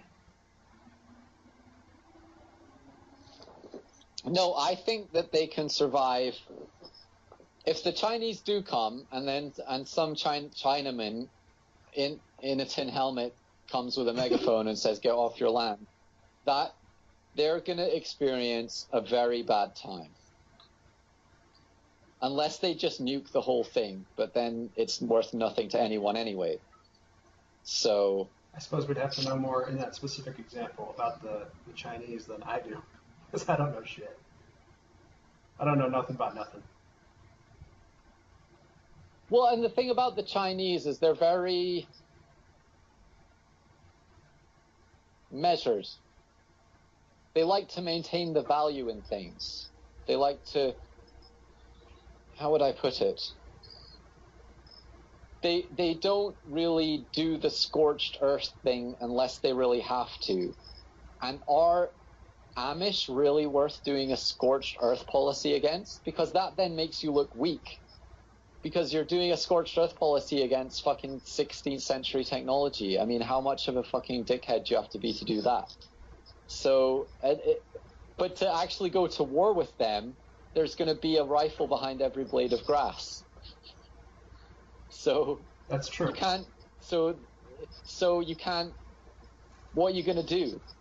This is the thing. They're very sort of empty-fisted. They're very. You can't really enter their territory because there's nothing there. There's nothing to conquer. But if you try and beat them, then you're entering a whole world of pain and humiliation as well, which the Chinese can't stand humiliation. You're in a war of attrition against 16th century Amish people with goats and fucking horses. Like, you know, they talk about white Sharia. So they already got it. Yeah, that is. It is. So only white people are dumb enough to get into an Afghanistan sort of situation. I don't think that the Chinese, you don't see them doing that. All right, I concede the they point. Go in I with think Alibaba. I concede the point. I think you're absolutely right that they would win that situation. They would come out fine. Yeah. While we were talking about that, I think. Go ahead. So, far be it from me to just speak over everything, but I think all white society to survive is going to have to go into some kind of localized Amish kind of thing where technology is only used specifically in a very robust and low-cost way. It is going to be some kind of techno. I don't think it will go quite to kind of Cleve sitting in his bunker, but I think everyone to survive, the technology is going to have to be very trimmed down, very sparingly used, only when necessary. Oh, here's an idea. Church as bunker. Bunker as church. Mm. Play with that one a little bit. Perfect. Well, yeah, that's kind of what it is. It's a cultural bunker. But if it were also a literal bunker, then you would have yourself a little Amish community, just like that. Yes. I want to get off on a tangent here, if you don't mind. While we were thinking about that Amish thing, I'm used to it. It's fine. So, aside from the bunker thing, which is worth pondering, and it integrates so well into the other stuff. I was just thinking, and I'm always on the lookout for how attitudes and beliefs are also, behaviors and how they sort of go back and forth between each other. How people's attitudes on technology are also like analogous to their views on philosophy and ideas. And I think so, because there are a lot of great metaphors there. I think the Amish, when they throw off all technology past such and such date, let's say they picked 1600 as a cutoff date and said, nope, this is where we're stopping, except for the more liberal ones that, will use cell phones for their business or something. How much of that is anti-enlightenment, liberalism and globalism and all that stuff? How much of that is just rejecting the the scientific rationalist principles? And I think the answer is, like, I don't think that people do that sort of thing consciously, but they do understand it at a really deep level.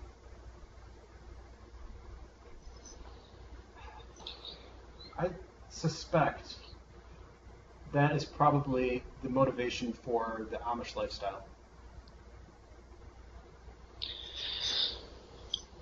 I agree. I think if your life relies upon too many synergies, then it's a fragile life.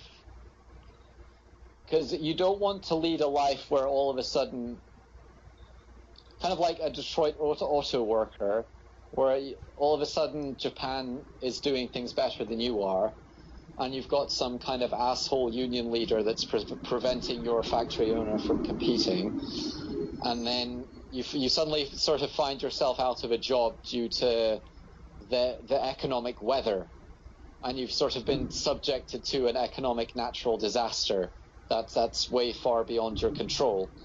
So I think it's sort of an aspect of people wanting to maintain anti-fragility, I guess, to be survivable. And that just doesn't map well to the sort of functional chains that we talked about being the basis of engineering last time, where you're, hooking two media outlets up into your black box, and then you got your one coming out.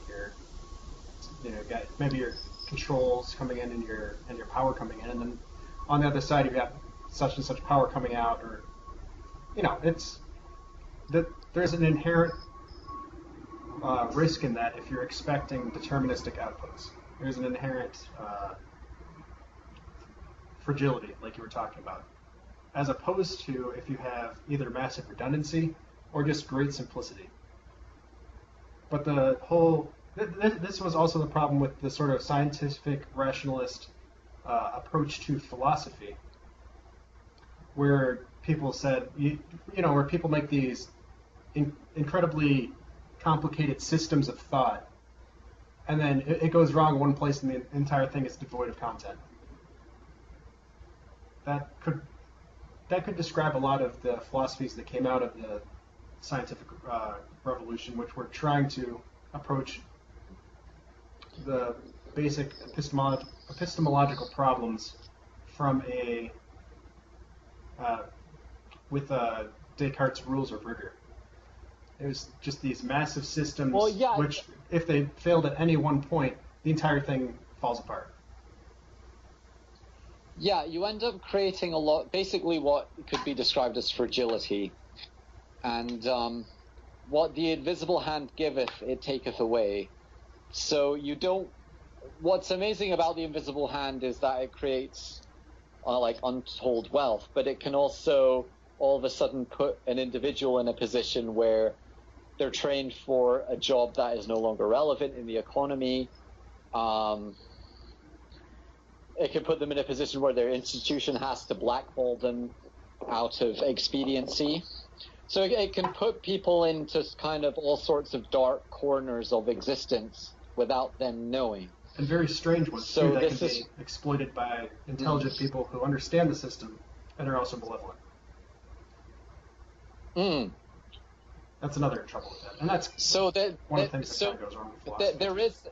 There is a kind of a rationality where it's better to be a guy who's making $15,000 a year and growing his own food and owns his own place and his own car, and making his own energy.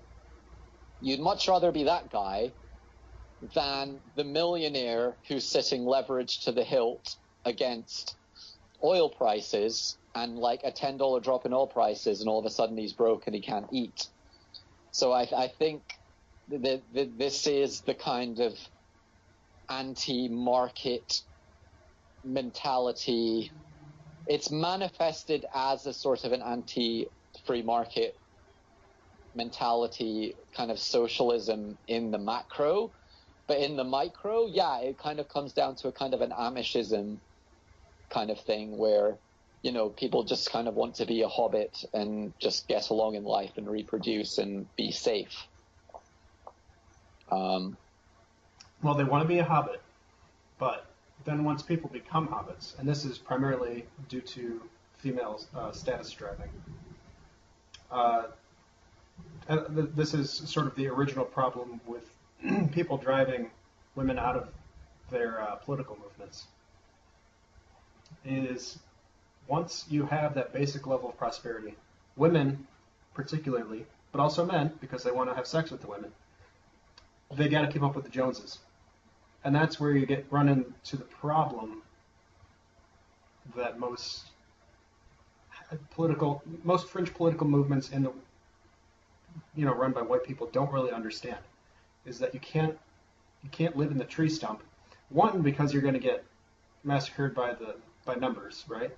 But two, because you aren't going to convince most girls to give up comfort to live by your principles, right? Like the Amish thing only works because that's the level of that's the living standard that Amish women grew up with, and they're scared to leave it for the most part. Some of them do boil off, you know, when they turn 18 and they go out and get involved in whatever vices they feel like, but most of them stay. But it's not because that way of living is preferable to most women who have experienced both. It's because of inertia, basically. So we're running into the basic problem here again of female sexual choice being for the high status, the dopamine chasing, and the comfort, the luxuries, and we'll say that the billionaire that you were talking about, who's leveraged to the hilt, he's the one with the cocaine. So what do you do with that?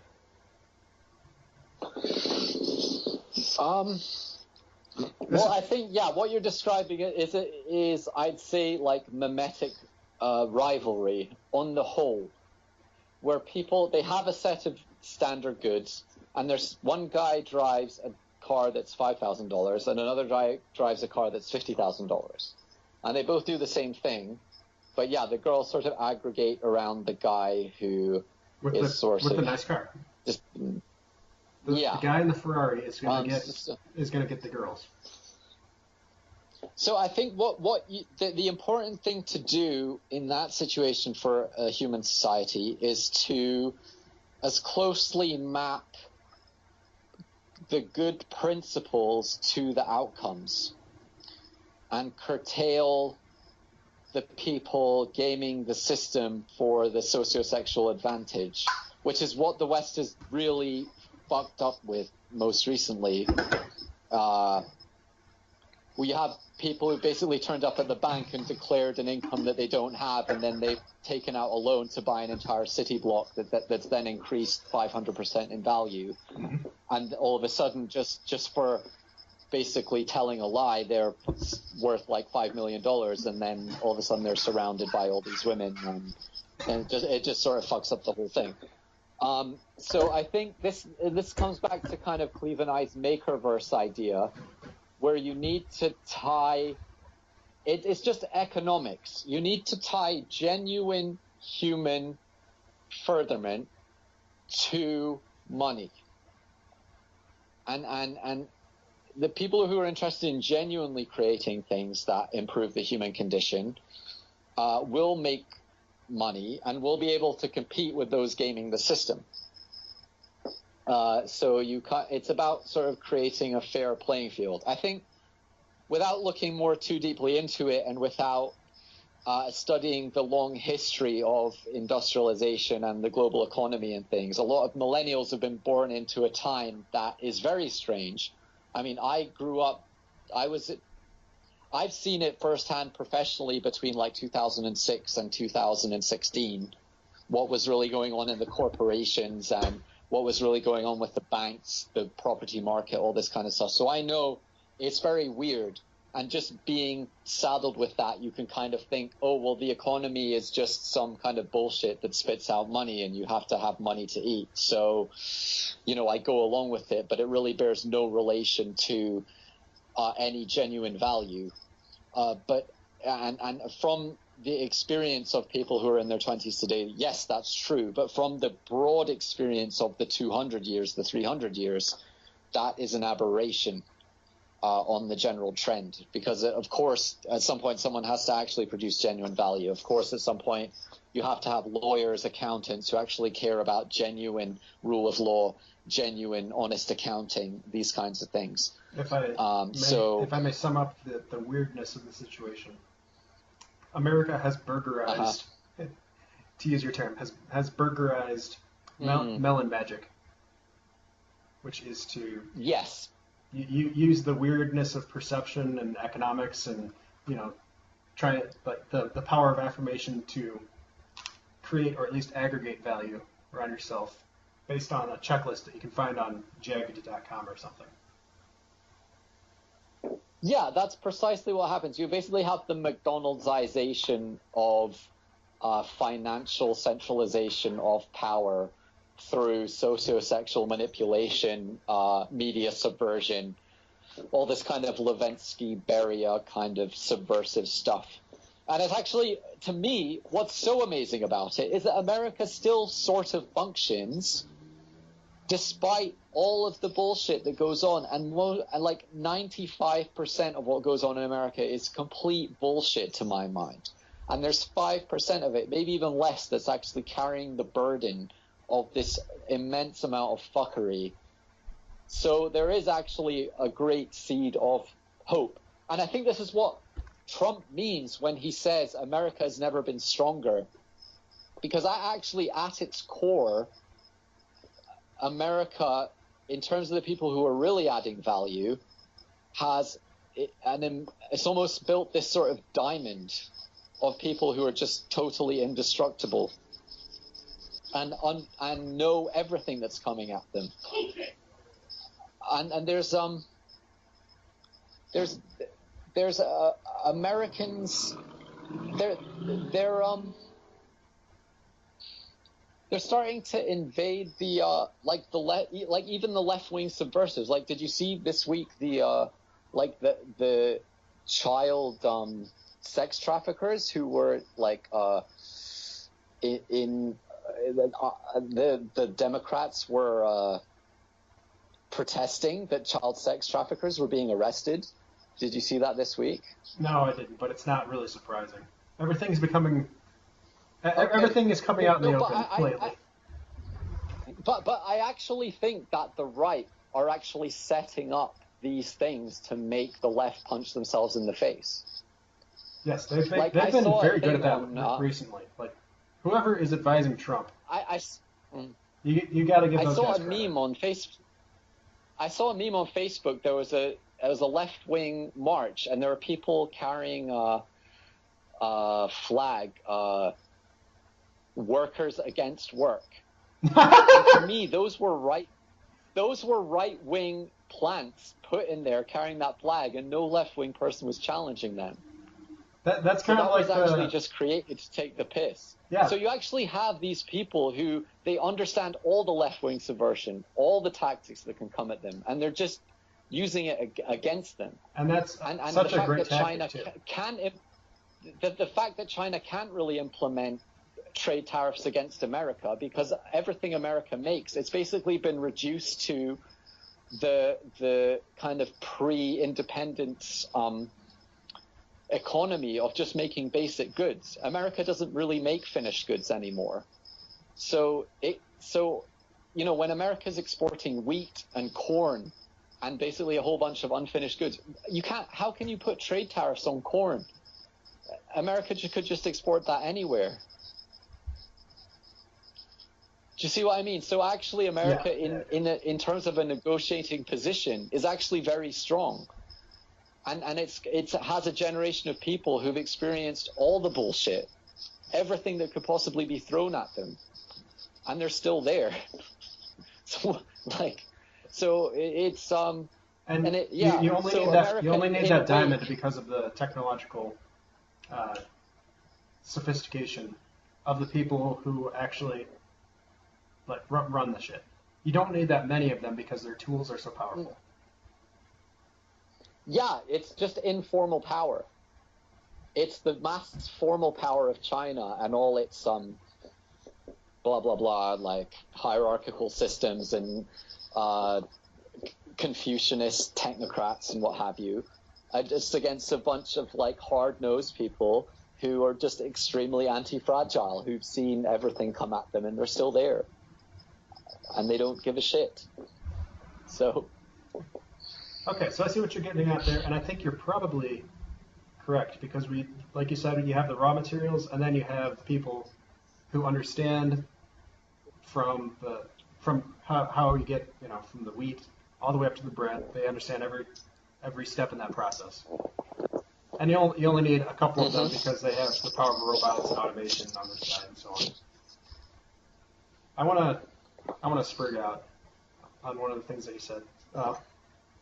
And I don't know why exactly. So you're talking about people with the signs saying workers against work. And, basically gaslighting the protest and making them look ridiculous. I want to explain that tactic. So everybody's got their sacred cows, right? Which they believe in, but you don't want to. You don't want to put a sign up during protest. Like with the Charlottesville crowd, it was that dude that had the Nazi flag, and that was what basically made that was what made the difference between that protest and the Patriots against Patriot Prayer thing that happened recently. It was the same basic dynamic, but completely different outcomes. Because on the one hand you have the optics, and on the other hand you don't. Because that one dude in there, and the reason that nobody stopped him was because that was one of their sacred cows. Back before Charlottesville, on the alt-right, you were not allowed to tell people not to do that sort of thing. You weren't allowed to tell people, no, that the Hitler stuff, the esoteric Nazism business, that stays on the internet. That's a meme, or that's just something that we keep to ourselves, right? That stays in the closet. That lesson hadn't been learned yet. And so one person who's probably working for the government goes in there with a Nazi flag, defeats the entire thing. And that was, aside from that entire thing was great optics. They were protecting like the I think it was Robert E. Lee statue, which is tremendous. You have half of the American population on your side already at that point. More than half, probably. And just the one Nazi flag because they weren't willing, because that's their sacred cow, right? If you tell that guy not to do that, he can accuse you of being an optics cuck and say, no, you're giving up our principles for tactics? How dare you? This is who we are. How dare you? Yeah. It's the same thing with the socialists in that workers against work thing. Like that dude, you're probably right. That was probably a rightist who recognized a sort of a sacred cow that is also bad optics, and just making the implicit explicit, and nobody could challenge him on it. Why? Because this is who we are, right? Like how can you possibly deny? Absolutely. Like where in your system does it make sense? What are you gonna give up your principles for short-term tactics? How short-sighted, and so that is a you're not a true socialist. Exactly. Fake left. Yeah. Oh, it's brilliant stuff. And I think the left are going to lose this because the left have to allow a lot more bullshit to go on within their own thing, whereas the right are a lot more disciplined. I think ultimately.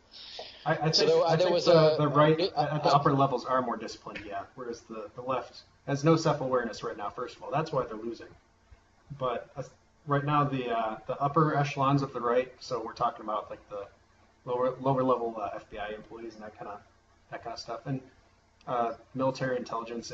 I understand being the basis of all this stuff.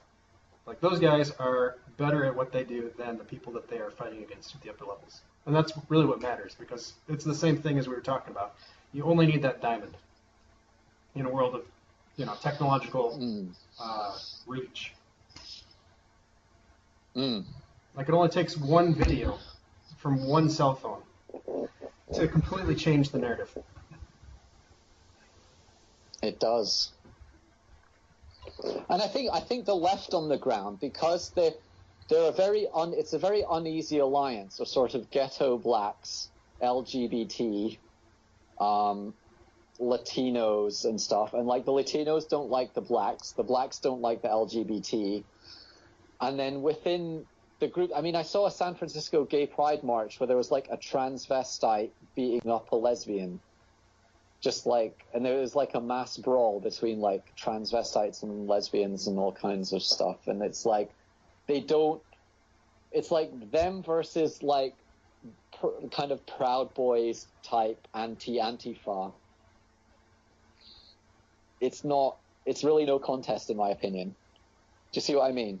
Yeah. Because you basically have a bunch of deltas, disenfranchised deltas, who are ready to form up in phalanxes, and then you basically have a bunch of like transvestites and impulsive people and really just immature. Like, I mean, we're talking about developmentally stunted people, far more so than we might say. Like, so, an ordinary person never leaves high school mentally, right?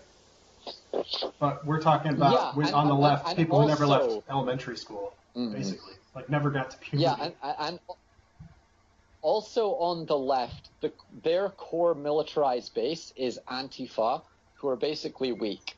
Okay, I think we've already realized this. They're not down for the shits, basically, and like proper gang members who are properly funded, versus like, but who represents American values, like, and the swing voters are like the Reagan Democrats, okay? So who represents them more? Like hardcore gunslinging narco drug gangs, like MS-13, Crips, Bloods, these kinds of people. These people will fight. But if it's them versus Proud Boys, in the optics of the thing, these kind of more nefarious drug-funded elements are not going to come out well in the visibility of it. Like, the left is going to have a hard time defending. Wait, you're talking like a street fight between MS-13 and Proud Boys? Is that... I'm not getting the optics that you're getting from that. Yeah. So if Proud Boys decide to fight MS-13 in like a vigilante war, the left are going to have a really hard time managing the optics of that to make these kind of Mexican narco gangs look good in any way at all. Because if you speak to Proud Boys, they'll be like, yeah, my sister got hooked on methamphetamine imported by these people, and now they use the money to buy the guns that they're shooting at me with. And, what's Hillary Clinton going to say? What's Huma Abedin going to say? They're going to say nothing. Yeah, that's They're going to say absolutely nothing. So they're painting themselves into a corner then. And after that, it's game over, because America has, 500 million guns? Fucking any country in the world would struggle to conquer America, let alone some tin pot Mexican drug gang. They'll just get absolutely wiped the floor with. Yeah, thank God. That has been our saving grace for how many years now? Thank God we have that gun culture, that Second Amendment, and the actual guns themselves. I mean, this thing would have been over so long ago without that. Because we don't have the European mindset of having been there for such and such years. This is our land and all that stuff. Like our philosophy over here, our culture is very weak in comparison. But we have the gun culture, and we have the guns, and that has been enough, it turns out, to keep us around. Yes, it has. It has. Hey, we just had the whole thing back around to the Yeomans and the longbows. We've come full circle, I guess. That's 2 hours in. Is that a good place to wrap it up? Yeah, it feels like a great stopping point. We could keep talking if you want. I'll just throw up a timestamp, and we'll say goodbye to all the little people. Okay, goodbye, plebeians. We love you. We really do. Here, if we had bread to give you, we would just throw some bread right now.